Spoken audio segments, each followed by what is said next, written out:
Baik, selamat siang Pak Sabtono. Kami dari kelompok A yang beranggotakan saya, Tina, lalu ada Mas Isnian Adiwijaya, lalu ada Lae Hoirul Aulia Lubis. Nah, namun pada kesempatan kali ini Mas Hoirul Aulia Lubis sedang berhalangan.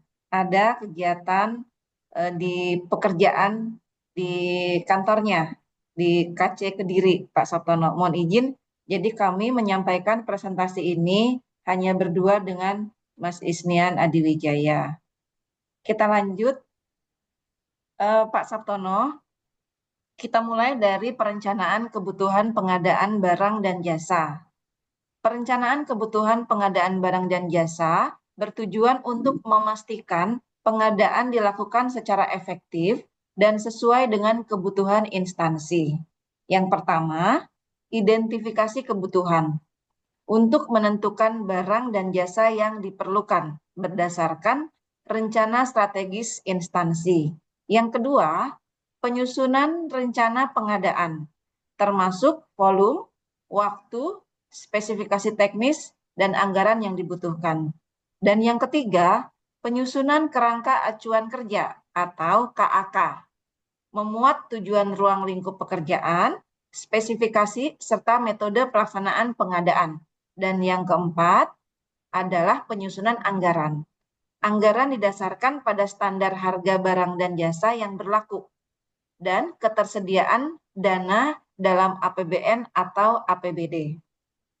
Selanjutnya, Pak Sabtono, adalah penyusunan spesifikasi teknis dan harga perkiraan sendiri atau HPS.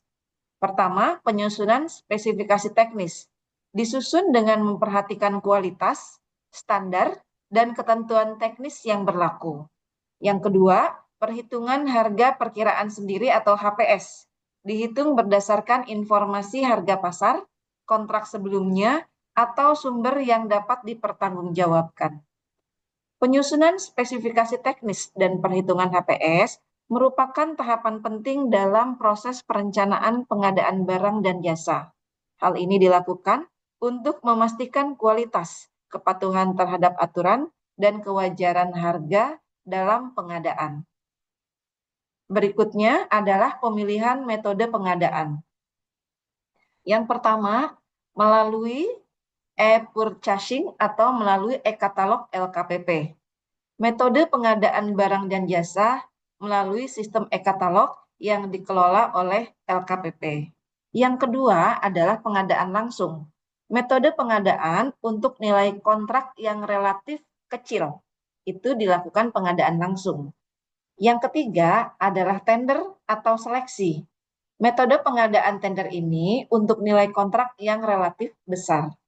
Berikutnya, keempat adalah penunjukan langsung. Metode pengadaan ini dilakukan dalam kondisi tertentu. Yang kelima adalah swakelola. Metode pengadaan ini dilakukan langsung oleh instansi pemerintah sendiri. Kita lanjut, Pak Sabtono. Berikutnya adalah pengumuman tender atau seleksi. Pertama, pengumuman tender atau seleksi melalui sistem e-procurement. Pengumuman tender atau seleksi melalui sistem e-procurement ini untuk menjamin transparansi dan akuntabilitas proses pengadaan. Yang kedua, pengumuman melalui media lain. Selain e-procurement, pengumuman juga dapat dilakukan melalui media lain seperti website instansi, surat kabar, atau papan pengumuman. Nah, yang berikutnya, yang ketiga adalah informasi pengumuman. Pengumuman harus memuat informasi seperti persyaratan kualifikasi, jadwal proses pengadaan, dan spesifikasi pekerjaan yang akan dilaksanakan. Pengumuman tender ini merupakan proses penting dalam pengadaan barang atau jasa pemerintah untuk menjamin transparansi dan akuntabilitas. Pengumuman dilakukan melalui sistem e-procurement dan media lain, serta harus memuat informasi yang jelas agar dapat diakses oleh seluruh calon penyedia. Selanjutnya, Pak Sabtono, adalah proses evaluasi penawaran dan pemilihan pemenang. Pertama, evaluasi administrasi, yaitu memeriksa kelengkapan dokumen penawaran yang disampaikan oleh peserta pengadaan. Yang kedua adalah evaluasi teknis, yaitu memeriksa kesesuaian spesifikasi dan persyaratan teknis yang ditetapkan dalam dokumen pengadaan. Yang ketiga adalah evaluasi harga, yaitu memastikan harga yang ditawarkan oleh peserta wajar dan sesuai dengan HPS, harga perkiraan sendiri. Yang keempat, evaluasi kualifikasi, yaitu memeriksa kemampuan dan kapabilitas penyedia untuk melaksanakan pekerjaan sesuai dengan persyaratan yang ditetapkan.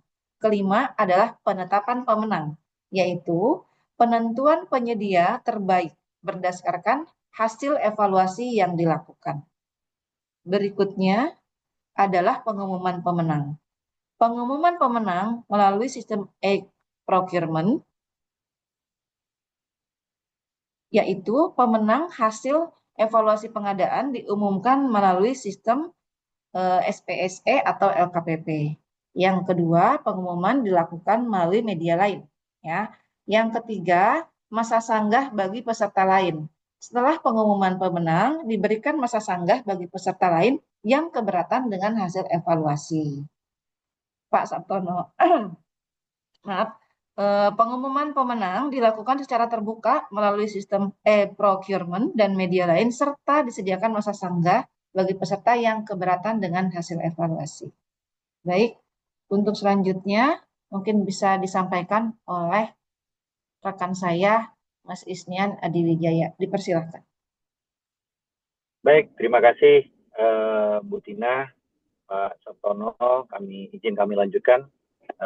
Tadi yang sudah disampaikan bahwa salah satu tim kami, Mas Lubis, posisinya sedang ada kegiatan sehingga nanti kami akan jelaskan sampai dengan slide terakhir. Berikutnya realisasi pembelian barang dan jasa. Nah, setelah proses evaluasi yang tadi sudah disampaikan dan pemilihan pemenang, tahap selanjutnya adalah bagaimana kita menentukan atau merealisasikan pembelian barang atau jasa melalui penandatanganan kontrak pelaksanaan pekerjaan oleh penyedia dan serah terima barang serta jasa kepada instansi pemerintah sesuai dengan spesifikasi yang disepakati. Nah, dalam kegiatan ini ada 3 pelaksanaan yang harus kita lakukan. Yang pertama adalah penandatanganan kontrak, yaitu penandatanganan kontrak antara penyedia barang atau jasa dan instansi pemerintah setelah proses evaluasi dan pemilihan pemenang. Yang kedua, pelaksanaan pekerjaan meliputi penyedia barang atau jasa, pelaksanaan pekerjaan sesuai dengan ketentuan dan spesifikasi yang tercantum dalam kontrak. Dan yang ketiga adalah pelaksanaan serah terima barang atau jasa itu sendiri, di mana dilaksanakan instansi pemerintah menerima barang atau jasa setelah dilakukan pemeriksaan kualitas dan kuantitas oleh pihak terkait. Next. Nah, berikutnya adalah Pak Sabtono tentang bagaimana pengukuran kinerja penyedia barang atau jasa itu sendiri. Pengukuran kinerja penyedia barang atau jasa sangatlah penting untuk dilakukan dalam memastikan kualitas dan ketetapan pelaksanaan sebuah kontrak dalam sebuah pengadaan. Hasil evaluasi dapat digunakan sebagai dasar untuk perbaikan proses pengadaan selanjutnya. Nah, dalam kegiatan ini, dalam pengukuran ini ada 4 tahap yang akan kita lakukan. Yang pertama adalah bagaimana kita melakukan evaluasi kinerja penyedia, di mana dilakukan untuk menilai apakah penyedia memenuhi kewajiban kontrak sesuai spesifikasi. Yang kedua adalah aspek yang dievaluasi, yaitu meliputi ketepatan waktu, kualitas, dan kepatuhan terhadap sebuah peraturan. Ketiga, yaitu kita akan melihat dari sisi tujuan evaluasi kinerja, yaitu memastikan bagaimana barang atau jasa yang disediakan sesuai dengan persyaratan sebuah kontrak pengadaan.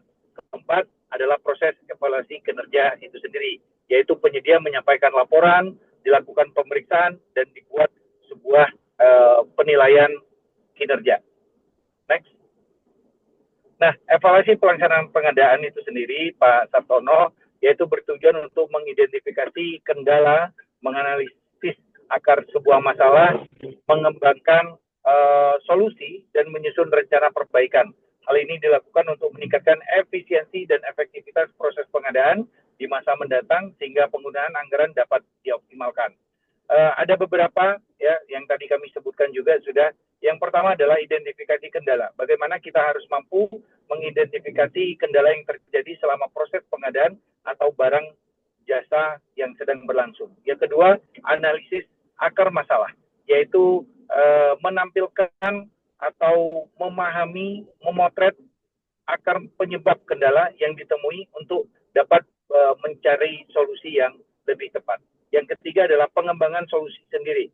Jadi dari akar masalah yang ditemui, kita akan dapat mengembangkan solusi yang dapat meningkatkan efisiensi dan efektivitas pengadaan barang atau jasa di masa yang mendatang. Dan keempat, penyusunan rencana perbaikan, yaitu bagaimana kita melakukan penyusunan rencana perbaikan proses pengadaan berdasarkan evaluasi dan solusi yang ditemukan.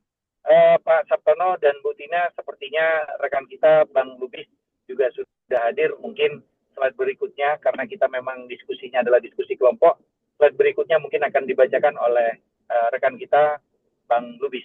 Pada Bang Lubis kami persilakan untuk bisa meneruskan pemaparan ini. Silakan. Silakan dilanjut, Lae.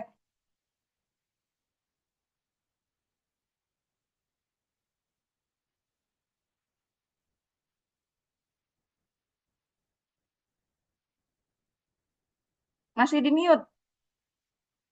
Oh, sebentar, maaf Bu. Pembuatan laporan pengadaan tujuannya adalah pembuatan laporan pengadaan memberikan informasi yang transparan dan akuntabel tentang sebuah proses, hasil serta kendala yang terjadi selama pengadaan barang atau jasa.